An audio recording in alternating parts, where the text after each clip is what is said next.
All right, what's up, everybody? I just wanted to jump back on this video done by David Talbert and look at a few excerpts from it, just to give you this, what my analysis is from dating back from ancient times to now. And I've had this video for a while. I just decided to put it up. We all ran through this information before. I wanted to mostly focus on the planets, but these are the drawings from different cultures of what these people saw in the sky, and these people were not even connected. They were separated by civilizations in thousands of years. And a lot of them did drawings on rock, lambskin, and then eventually it made its way to paper. And still, we are dealing with all this today. What I'm mostly interested in is how the similarity between all these civilizations, and then now we're starting to see the same thing approach our, in our skies. Like this right here, for example. They say that this was Mars, Venus, and some other planet, but I honestly think, unless they absolutely knew and they purposely wanted to throw it off to make y'all think that it was our own planets, and it could have possibly might have well been. I really think this is the Nibiru system, because these stars are matching up with what I'm catching today.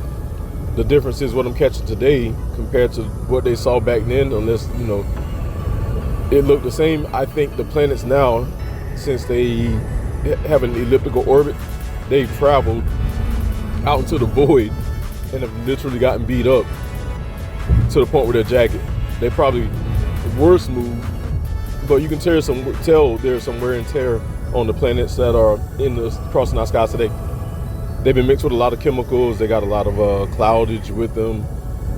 Looks like they've been through hell. Most people don't consider that. Everybody's looking for a specific round planet like this. These are like digital type, cartoonic type computer animations explaining what people saw back then, and that's the best they had to give. And I'm good with it. It's just that I really feel like we're experiencing what our ancient civilizations experienced when they saw these planets come rolling in and jump-started the world.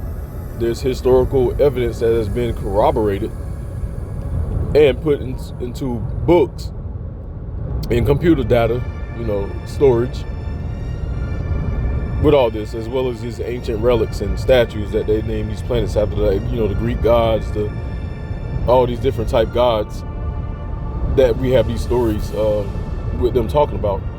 But aside from that, what they Sanskrited on stone also literally showed up in the sky. You can't fake this. Think about it. Let's be realistic. You cannot fake putting something on a stone way back in those ancient times, even if we were highly intelligent or not. Somehow man, who's a sentient being no matter what time, was intelligent enough to take and copy down on stone and on paper, just like I'm an artist, so I can easily draw up something I'm seeing easily. And they were seeing these celestial bodies that were changing positions in the skies, causing all these different symbolisms that man interpreted down here and drew out. And that's how you get the bull, the freaking Tower of the Gods, the Mountain of the Gods, planet Olympus, Mount Olympus, and at the end of the day, it's all heaven, So the reason why I put that video out is to show it in conjunction with all my videos of what I've been catching. The only difference is that my planets showing up are surrounded by clouds, and you got to understand also our solar system is on a different frequency. I'm pretty sure to these, so it's like having to swim through water. You're gonna get some tread and make some waves. So these planets coming in from the void of space or wherever they came from, crossing into our sun and planets is energy fields and magnetic fields and electrical fields is going to cause some frequency disruption and cause cloudage, condensation, chemical mixtures, burns, So I'm not just only putting these out for entertainment or, oh, look at me, see what I can do. This is pure research to me. I'm not going to put out nothing messy, and I'm not going to be all over the place. I'm going to be consistent, going to be focused, laser focused, meaning I'm going to pierce through something to get to the truth. I know a lot of people might not like that, but this is the way it is with me. I'm not one of those types to just sit back and, I just don't like that injustice. I don't like not knowing, and it's my right to know just as well as it's all of you all's right to know. If anybody on a higher echelon is listening, it is our right to know this is our world that you took over while you're sitting in your big fancy office behind your big wood oak desk made in China, since you all have a problem with China. And I'm not trying to be a terrorist. I fought for this country. I'm just saying, let's choose our words carefully and let's enact our actions carefully, because a lot of us are going to be far past regretting our actions at this moment in time. And when the tables turn at this moment in time and you lose your position and your power, and your word will be nothing, counted as nothing, and the people who you treat as nothing will be counted as something because they're the hard workers, then you'll realize that you know that you're in error. Also, I've been catching a lot of these energy discharges, purple lightning. Eric Briggs would have a ball with this. He's on the magnetic deal right now, and I'm thoroughly watching him. And plus, I know about this stuff, but I'm doing my research with him, as in behind him, not to check him, but also just to, find out if there's anything more that he might have missed. And I appreciate him. I appreciate a lot of other YouTubers, anybody that's putting out information.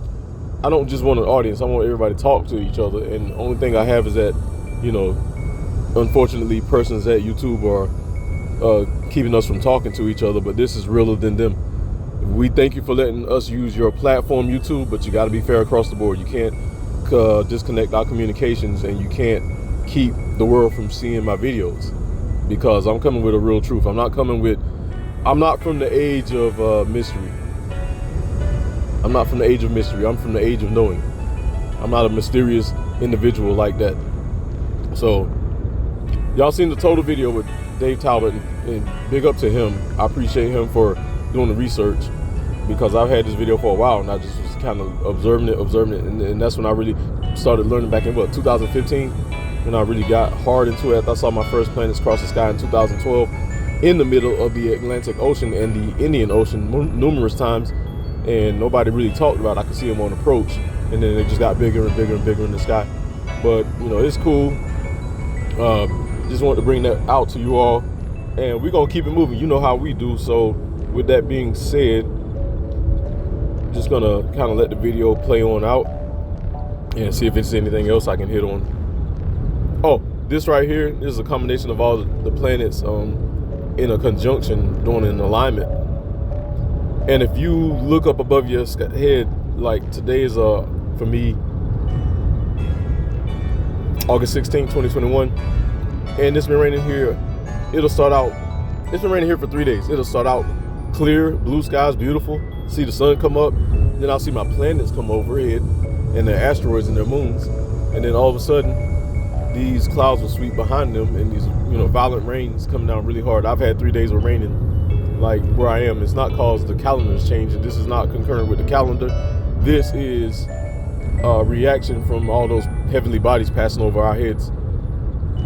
And if you look back in time, people talked about how the earth used to moan and groan and shake.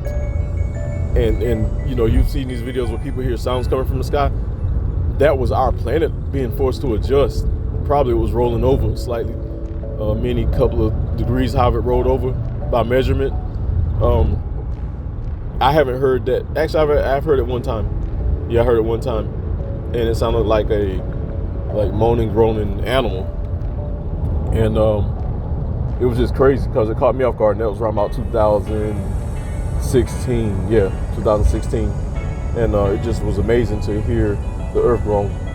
Now, it's going to start again at some point, I'm pretty sure.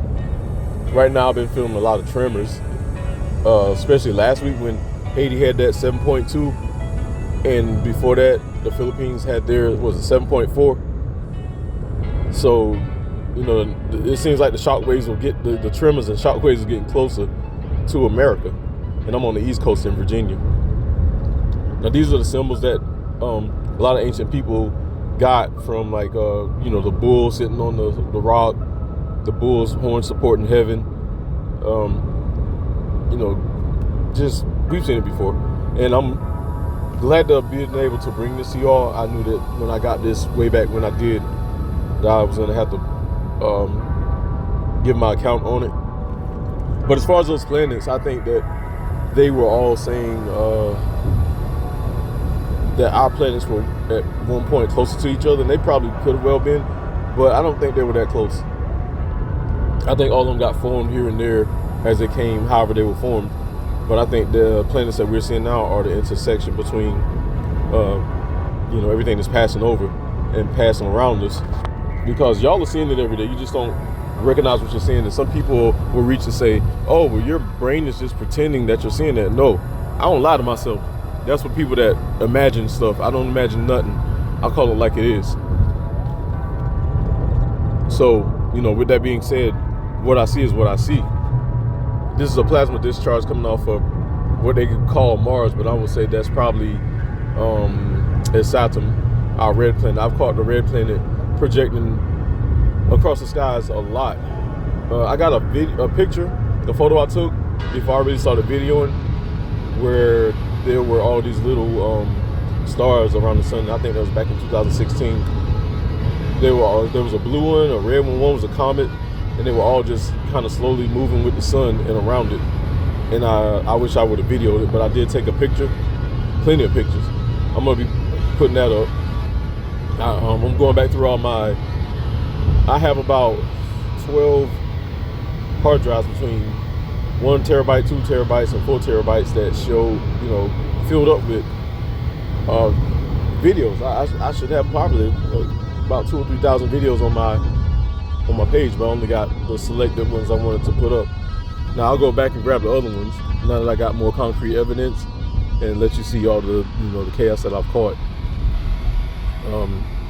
But yeah, that's just what it is. So I like this symbol right here. This is that wheel that they call the mountain of the mountain of the gods. Real interesting symbol. But this is where they pulled a lot from, like the aurora borealis, the halo, and I think this is where these planets were projecting away from our Earth after they did their passing through, and they were on their way out of the solar system when this information was caught. Now it's looping back around, but it has caused a lot of symbolism around the world since then. All right, so I'm out of here. We appreciate you. Please continue to work with me, walk with me. I'm gonna keep digging hard for this research. Please watch, like, subscribe, and share. Tell your friends, and we'll be back. Third Eye Cam, poof.